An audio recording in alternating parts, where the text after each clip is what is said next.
हमसे हिसाब लेते हो कि हमने किसको पकड़ा किसको नहीं पकड़ा, कौन जेल गया, कहां ब्लैक मनी है कहां व्हाइट मनी है। कभी अपने गिरेबान में झांका? जब रोपे पेड़ बबूल का तो आम कहां से हो।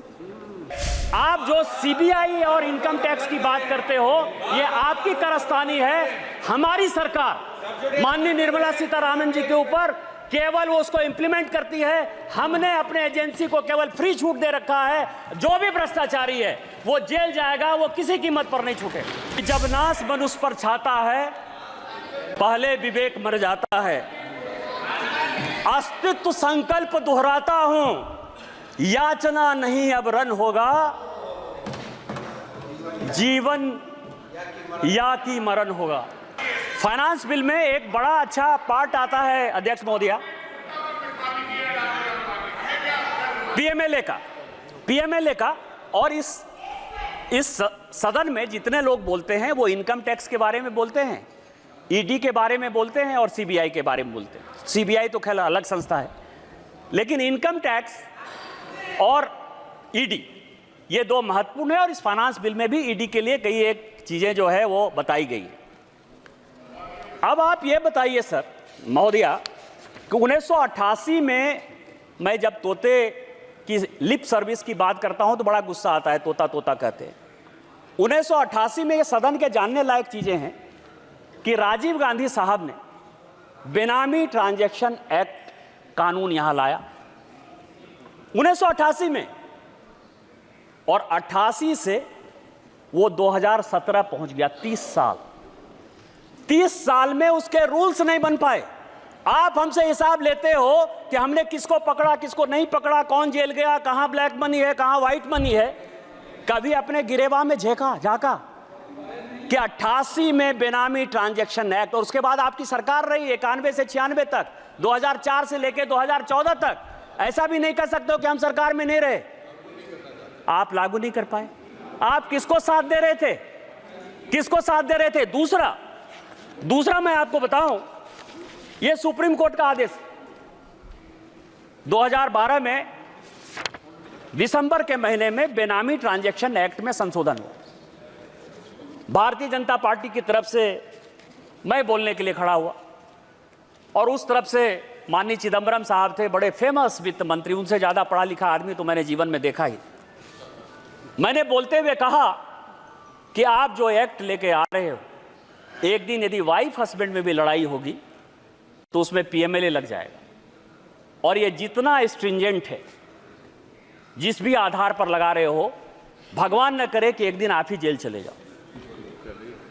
जब मैं मेरा सीट नंबर 545 था उस जमाने में अध्यक्ष सभापति महोदया, जब मैं बात का अंतिम था, मैं अंतिम सदन का सदस्य 545 नंबर पर था। जब मैं बोलकर खड़ा बंद हुआ तो चिदंबरम साहब खड़े हुए, और चिदंबरम साहब का बड़ा फेमस भाषण है कि भारतीय जनता पार्टी बहुत पढ़ी लिखी पार्टी है।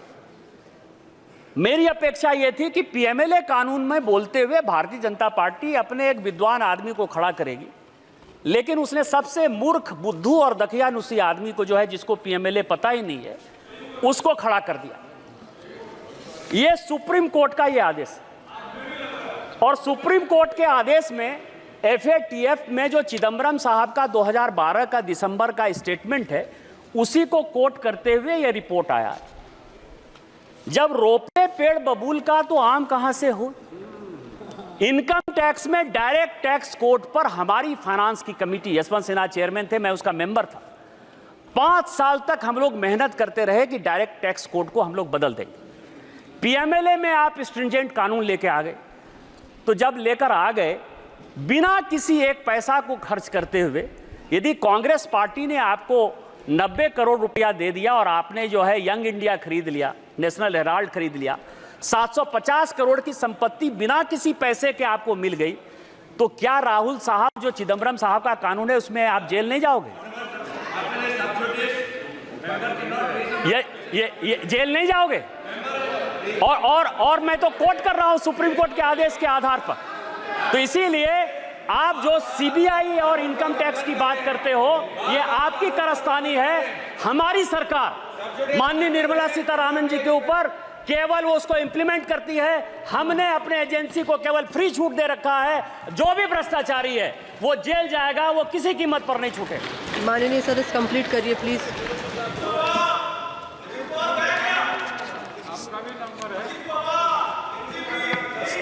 सभापति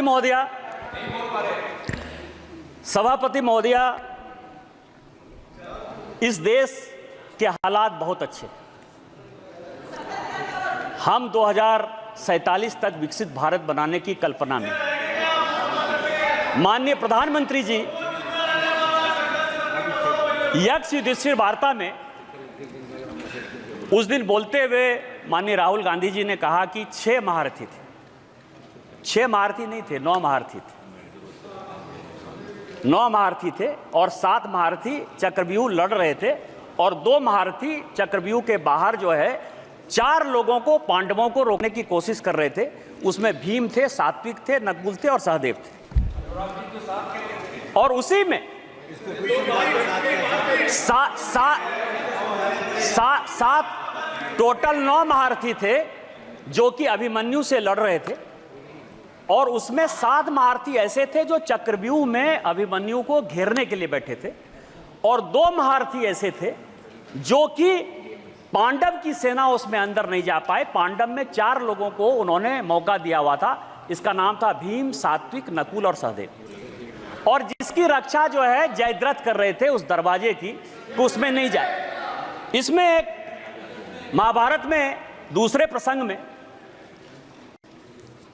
क्वेश्चन पूछा यक्ष ने युधिष्ठिर से। एक क्वेश्चन है कि कह पंडिता, और दूसरा है को मूर्खा, और तीसरा है कह मत्सर। मैं मूर्ख पर नहीं जाऊंगा, मैं 2 ही चीज पर जाऊंगा, क्योंकि हो सकता है कि ये लोग अपने पर ले लें, लीडर ऑफ द अपोजिशन पर, कि उनको मूर्ख कह दिया। मैं उनका बड़ा सम्मान करता हूं। पंडित वो है, सभापति महोदया, पंडित वो है जो कि विद्वता की बात करता है। Leader of the parrot, lie of the parrot या लिप्स ऑफ द पैरट, वो केवल और केवल डिस्टॉर्शन ऑफ फैक्ट्स जो हमारे महाभारत का है, गीता का है, रामायण का है, महाभारत का है, वही करते रहते हैं। इसलिए उनको सोचने की बात है कि वो पंडित हैं कि नहीं। लेकिन जो मत्सर है, मत्सर के बारे में बड़ी अच्छी बात कही गई है कि जिसको ईर्ष्या हो, द्वेष हो, जलन हो, किसी के आगे बढ़ने पर जो है परेशानी हो, उसको मत्सर कहा जाता है। आज जो कांग्रेस पार्टी की स्थिति है वो यक्ष युधिष्ठिर वार्ता का मत्सर है। भारत इतना ग्रो क्यों कर रहा है? भारत इतनी बड़ी इकोनॉमी में क्यों जा रहा है? भारत दुनिया की तीसरी इकोनॉमी 2027 में क्यों हो जाएगा?